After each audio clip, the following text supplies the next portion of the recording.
उस समय विचार करें कि जैसा दर्द अपने को होवे ऐसा जान बिराने, जो अपने सु और के एक के पीड़ पिछाण।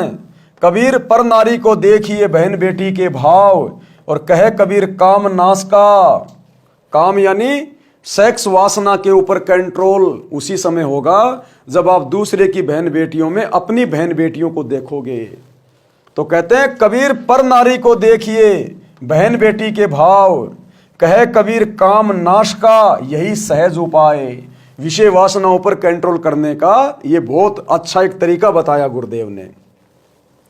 समाधान परमेश्वर कबीर जी ने बताया है कि यौन उत्पीड़न के प्रेरक फिल्में जिनमें नकली बनावटी कहानियां तथा अदाएं दिखाई जाती है, जिनको देखकर जवान बच्चे उसी की नकल करके बेशर्म होने लगे हैं। अब इन फिल्मों के अंदर क्या दिखाया जाता है? ये फिल्में, ये बॉलीवुड, ये हॉलीवुड, ये जॉलीवुड, जो भी फिल्में बनती हैं क्षेत्रीय, राष्ट्रीय, अंतर्राष्ट्रीय, ये फिल्में भाई और बहनों सबसे बड़ी गटर की गंदगी है समाज के लिए। यदि समाज को सबसे ज्यादा किसी ने बिगाड़ा है तो केवल ये फिल्में हैं, ये धारावाहिक हैं, जिन्होंने आज गांव गांव के बच्चे बिगाड़ दिए, नगर नगर के बच्चे बिगाड़ दिए, जिन्होंने घर बैठे आपको बुराइयां सुनने और देखने को मिलेंगी। किस प्रकार से आपने गलत हरकतें करनी है, कैसे किसी लड़की को या लड़के को फंसाना है, किस प्रकार से आपने क्या क्या एक्टिंग करनी है, क्या क्या आपने अदाएं करनी है, क्या झूठ बोलना है, कहाँ क्या सामग्री मिलेगी, ये सारी की सारी बकवादें घर बैठे आपको फिल्मों के माध्यम से परोसी जा रही है। इस देश और संस्कृति का और समाज का और हमारी पीढ़ियों का यदि सबसे ज्यादा किसी ने नुकसान किया है तो केवल बॉलीवुड, ये फिल्में। ये समाज में सबसे बड़ा अभिशाप है, सबसे बड़ा श्राप है ये। और आम समाज, जिनको हम भड़वे कहें तो कोई अतिशयोक्ति नहीं है, उनको हम हीरो मान के, हीरोइन मान के और देवी देवताओं की तरह हम उनका सम्मान करते हैं। आज किसी भी युवा लड़के से लड़की से पूछिए कि आपका फेवरेट हीरो कौन है, नाम गिना देगी। आपकी फेवरेट हीरोइन कौन है, तुरंत बोल देगा फला फला अभिनेत्री मेरी फेवरेट हीरोइन है। अरे जिस मां ने तेरे को 9 महीने पेट में रखा, पाला पोषा, हर प्रकार से तेरा ध्यान रखा, पैदा होने के बाद में जिस मां ने तेरे टट्टी पेशाब उठाए, तुझे खाना नहीं खाना आता था, अपने स्तनों से तुझे दूध पिलाया, खुद रातों को तेरे पेशाब की गंदगी में सोती थी, तुझे नया कपड़ा बिछाकर कि कहीं मेरे बच्चे के शरीर पे कोई गीलापन ना रह जाए, खुजली ना हो जाए, नया कपड़ा बिछाकर तुझे सुलाती थी। और आज तेरी फेवरेट हो गई एक हीरोइन, एक ऐसी स्त्री जिसकी कोई इज्जत नहीं है, जिसकी कोई मान मर्यादा नहीं है। वो कलंकित औरत है, कलंकित, जो पैसे के लिए अपना शरीर भी बेच डालती है। आज वो तेरी फेवरेट हो गई। आज तेरी मां, तेरी बहन तेरी फेवरेट नहीं है। जिस स्कूल टीचर ने तेरे को पढ़ाया, जीवन जीना सिखाया, तेरे को शिक्षा दी, आज वो स्कूल टीचर तेरी फेवरेट नहीं है। आज वो अश्लील घटिया हरकत करने वाली, समाज को बिगाड़ने वाली वो कुल्टा जिसको तुम अभिनेत्री कहते हो, आज वो तुम्हारी फेवरेट हो गई। तो ये समाज क्यों बिगड़ गया इस कदर? इस समाज का नैतिक पतन आज इतना क्यों गिर गया? आध्यात्मिक ज्ञान के कारण। आज सतगुरु रामपाल जी के भक्तों के घरों में आपको टीवी नहीं मिलेगा। सतगुरु रामपाल जी के भगत आपको कभी भी सिनेमा हॉल में नहीं मिलेंगे फिल्में देखते हुए। सतगुरु रामपाल जी के भक्तों के मोबाइल में, उनके घरों में कभी भी इन घटिया चरित्रहीन हीरो और हीरोइन के फोटोज नहीं मिलेंगे। उनके मोबाइल की गैलरी में आपको इन फिल्मों के शॉर्ट वीडियो नहीं मिलेंगे। केवल अपने गुरुजी के सत्संग। आज वो घर खुशहाल हैं, उनके बच्चे संस्कारी हैं। आज इस समाज में जो नशे का जहर घुला हुआ है, किसने घोल दिया? इसी बॉलीवुड ने। ये फिल्मों में दिखाते हैं सिगरेट पीते हुए ये बड़े बड़े एक्टर, गुटखा खाते हुए, तानसेन खाते हुए नशा करते हैं। समाज क्या सीखेगा इनसे? युवा बच्चे क्या सीखेंगे इनसे? ये फटी फटी जिन्सें पहनना, उल्टे सीधे कपड़े पहनना, अपने अंगों का बेटियां प्रदर्शन करती रहती हैं, सामने वाले को काम वासना के लिए उत्प्रेरित करती हैं। क्या सीखेगा समाज? क्या बनेगा समाज? भड़वों से भड़वागिरी लेके आप जी एक सभ्य नेक इंसान, नेक नागरिक नहीं बन सकते। और यही फिर आने वाले समय में आपकी संतान करेगी। आज समाज के अंदर शादी विवाह में इतना खर्चा क्यों करते हैं माता पिता? क्योंकि बेटा बेटी यही देखते हैं फिल्मों में।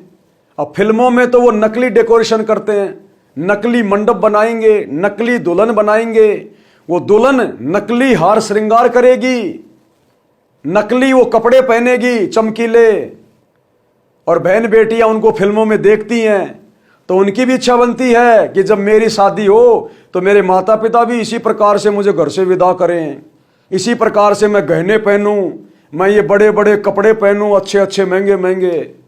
तो माता पिता बेचारे फिर मजबूरी में अपनी बेटी की इच्छा पूरी करने के लिए मजबूरी में बेचारे कहीं से कर्जा लेंगे, जमीन बेचेंगे।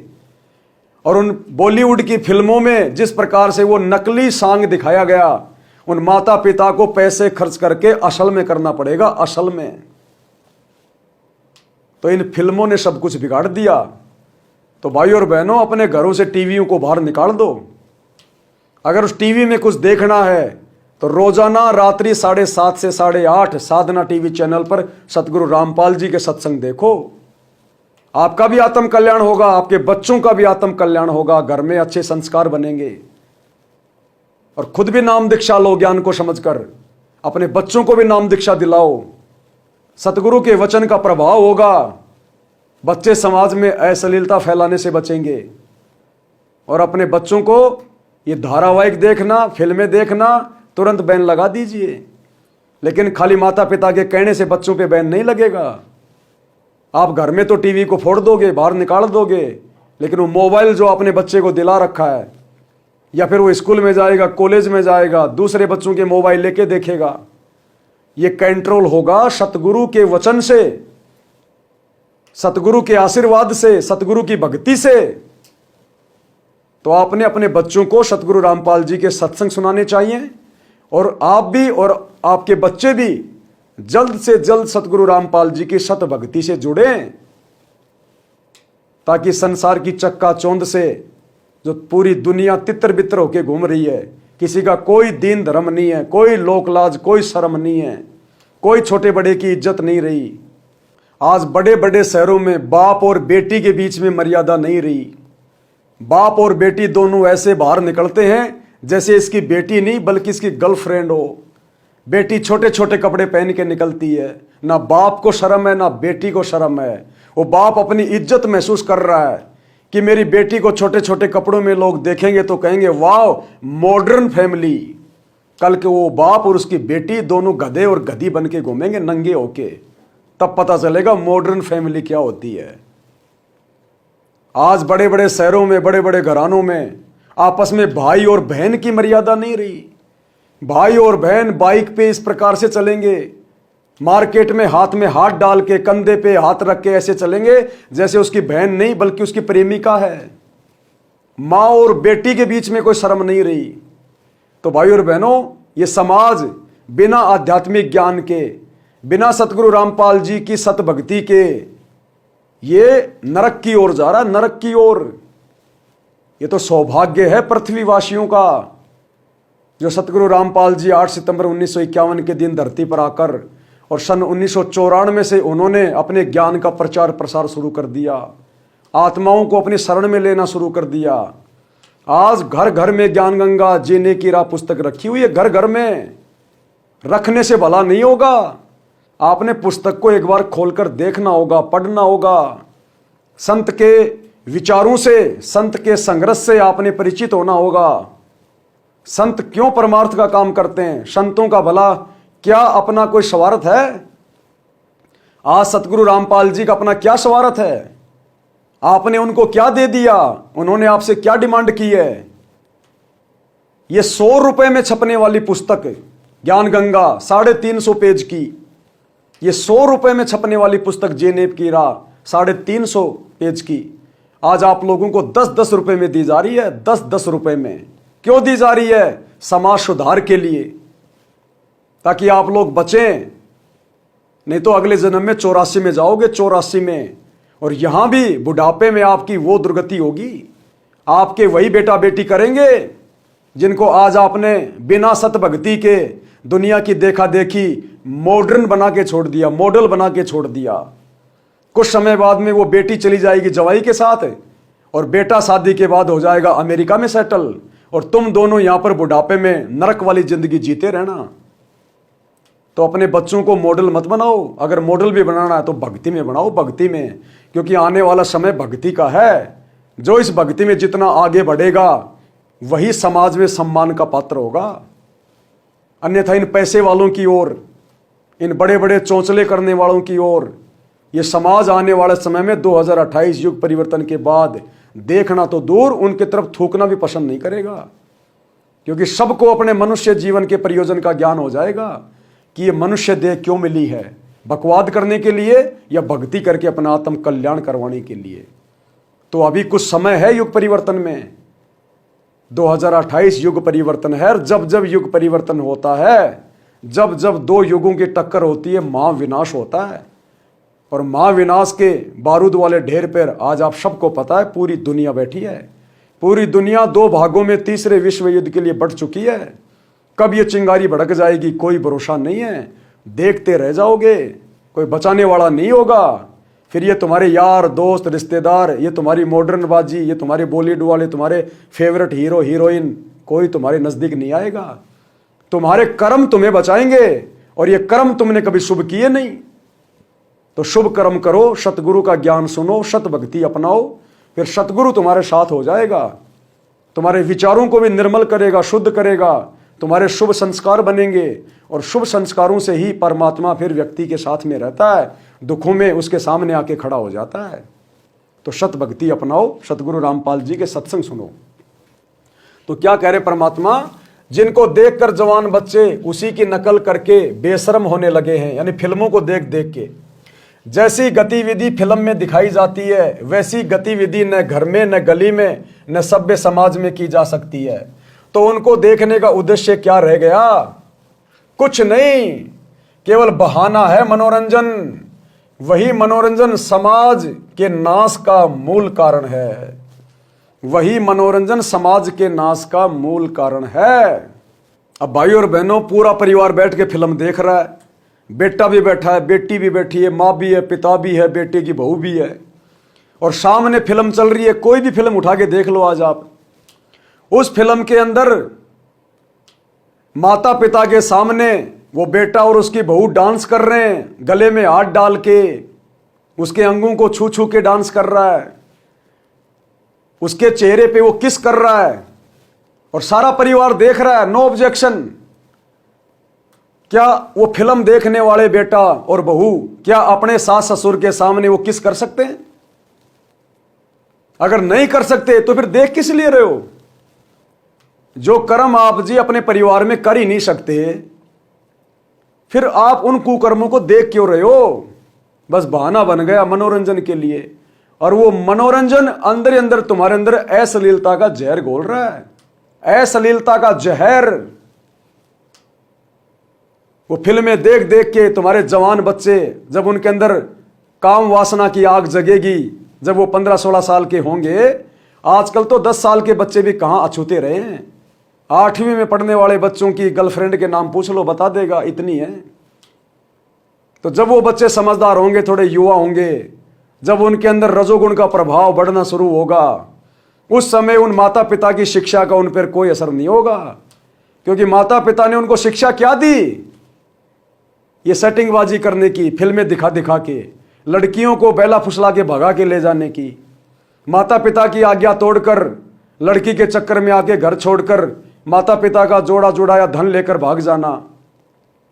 आपने अपने बच्चों को फिल्में दिखा दिखा के ये शिक्षा दी है। फिर वो बच्चे आपके हाथों से बाहर निकल जाएंगे। फिर आप सिर पकड़ के रहोगे, बेटे ने ये कर दिया, बेटी ने ये कर दिया, गांव समाज में मर डूबने का काम कर दिया। ये मर डूबने का काम तो तुमने करवाया है। अगर वो बूढ़ा बूढ़ी, वो माता पिता अगर सतगुरु की शरण में हैं, अगर सत्संग सुनते, तो घर में इन बकवादों के लिए जगह नहीं होती। और घर में बकवाद नहीं होती तो बच्चे 90% घर में माता पिता से सीखते हैं, माता पिता से। तो कभी भी वो बच्चे इस प्रकार की गलत हरकत करने की, अपनी माता पिता की आज्ञा के बिना बच्चे शादी के लिए भी नहीं बोल सकते। समाज की दूसरी लड़कियों के साथ में प्रेम संबंध बनाना तो दूर, जिन बच्चों के माता पिता सत्संगी हैं, जिनके घर में सत्संग चलते हैं, भक्ति है, वो बच्चे युवा होने पर भी अपने माता पिता का इंतजार करते हैं कि मेरे लिए रिश्ता मेरे माता पिता देखेंगे। वो स्वयं के स्तर पर किसी के साथ में प्रेम संबंध तक नहीं बनाते, इतना डरते भगवान से, अपनी इज्जत से। क्योंकि सत्संग से घर में संस्कार बनते हैं, बच्चों में संस्कार पैदा होते हैं, अच्छाइयां पनपती हैं। इसलिए संतों की जरूरत है, इसलिए संत धरती पे आया हुआ है। अन्यथा दुनिया में संतों की कमी नहीं है, और संतों की खुद की औलादें बिगड़ी हुई हैं, दूसरों की कहां से सुधर जाएंगी। इसलिए परम संत को आना पड़ा धरती पे, परम संत को। आज इनके वचन में शक्ति है।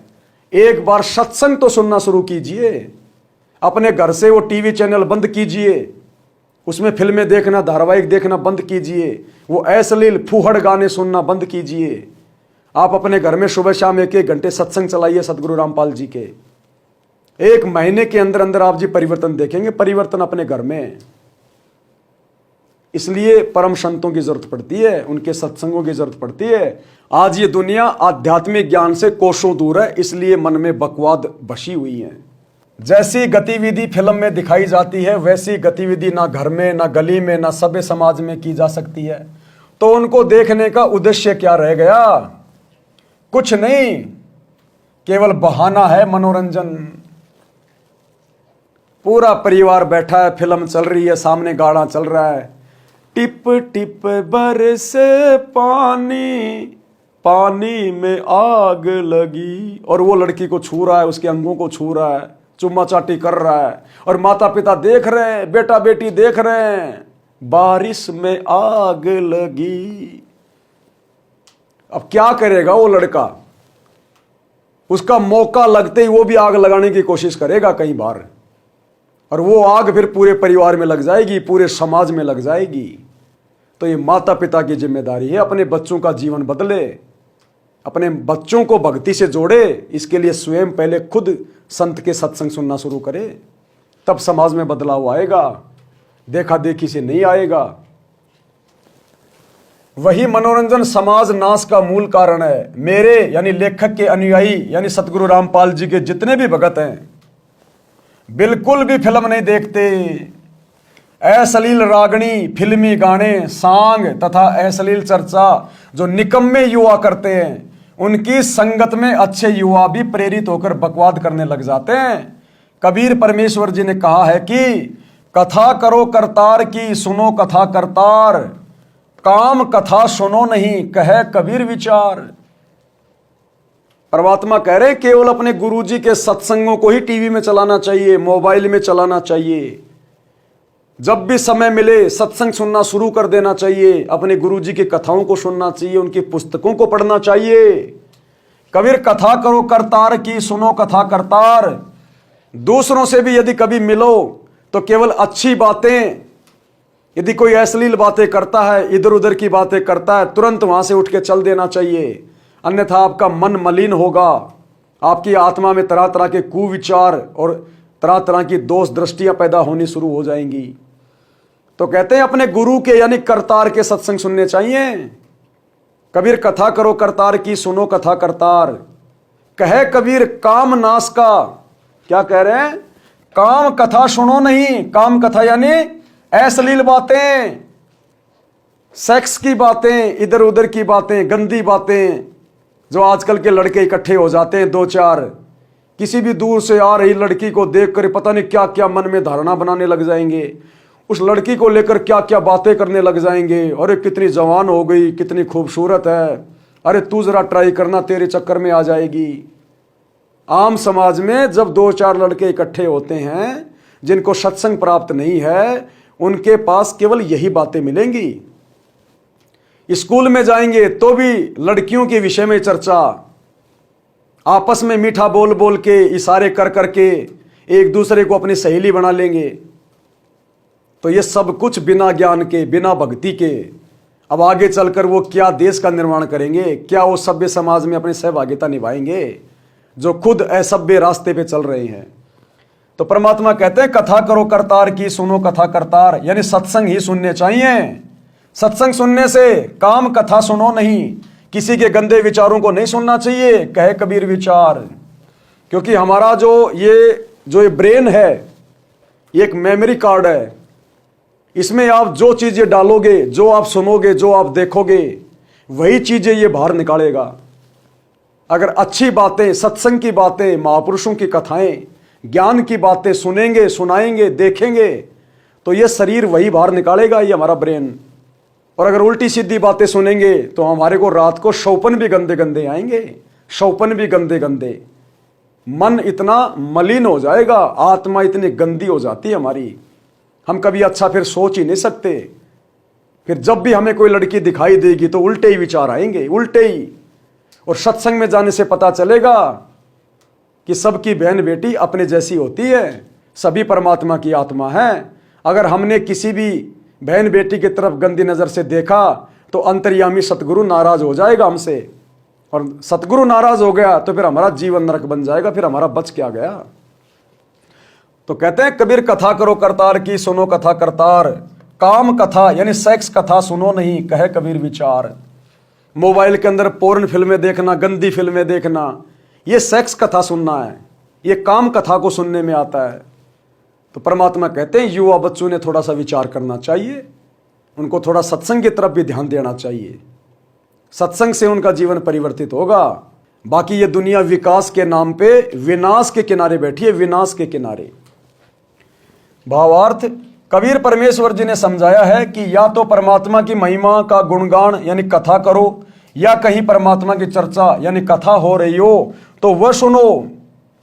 अब ये कथाएं ये नहीं है जो आप जी टीवी चैनलों पर देखते हैं, सुबह सुबह 5 बजे लेके हारमोनियम बैठ जाते हैं साधु संत महात्मा।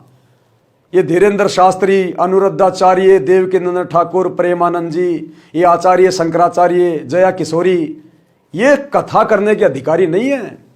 इनको तो पता भी नहीं है कथा होती क्या है। और जो कथाएं ये तुमको सुनाएंगे वो क्या सुनाएंगे, ये तुमको सुख सागर की कथा सुनाएंगे, देवी भागवत सुनाएंगे, या आपको श्री कृष्ण जी की लीला सुनाएंगे। तो आपके अंदर तो और ज्यादा विषय वासना पैदा होगी। आप श्री कृष्ण जी की कथा सुनेंगे, कृष्ण लीला क्या सुनेंगे आप? गोपियां नहा रही थी, 8-10 गोपियां नंगी होके नहा रही थी, कपड़े अपने नदी के किनारे पेड़ के पास में रखे हुए थे। इतने में मधुसूदन आए, उन गोपियों के कपड़े उठाए और पेड़ पे जाके बैठ गए। गोपियां नहाने के बाद में अपने कपड़ों की तरफ देखती हैं तो कपड़े दिखाई नहीं दिए। ऊपर देखा तो मधुसूदन बैठे हैं, भगवान कृष्ण बैठे हैं। गोपियां कह रही हमारे कपड़े दो, हमारे कपड़े दो। और भगवान कह रहे हैं कि नहीं, नंगी होके बाहर आओ तब दूंगा। गोपियां बेचारी मरती क्या ना करती, अपने स्तनों के ऊपर हाथ रखकर, अपने गुप्तांगों पे हाथ रखकर और बाहर आती हैं। बाद में श्री कृष्ण जी उनको कपड़े देते हैं। तो ये तो सेक्स कथा है। अरे देवी भागवत नहीं है ये कृष्ण लीला नहीं है। ये कृष्ण लीला के नाम पे ये काल, ये शैतान आपको सेक्स कथा सुना रहा है। और ये जितने भी नाम जो मैंने गिनाए, ये सब के सब उस काल के दूत हैं जो तुम्हारे को भगवा पहन के, पीतांबर पहन के, दाढ़ी वाड़ी बढ़ा के, पीले पीले लंबे लंबे तिलक छापे लगा के 1 नंबर के भगत साधु संत दिखाई दे रहे हैं। ये काल के दूत हैं, काल के एजेंट हैं। ये तुम्हारा भला नहीं कर सकते, इनके वचन में शक्ति नहीं है। ये तुम्हारे को करतार की कथा नहीं बता सकते। इनको पता ही नहीं करतार कौन है, इनके बाप को नहीं पता, उस काल को नहीं पता। ये तुम्हारे को केवल काम कथा सुना सकते हैं, सेक्स कथा सुना सकते हैं।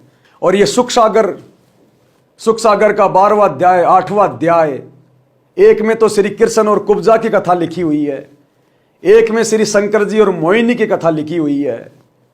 और उस कथा को पढ़ने से केवल गंदे विचार उत्पन्न होंगे, गंदे विचार।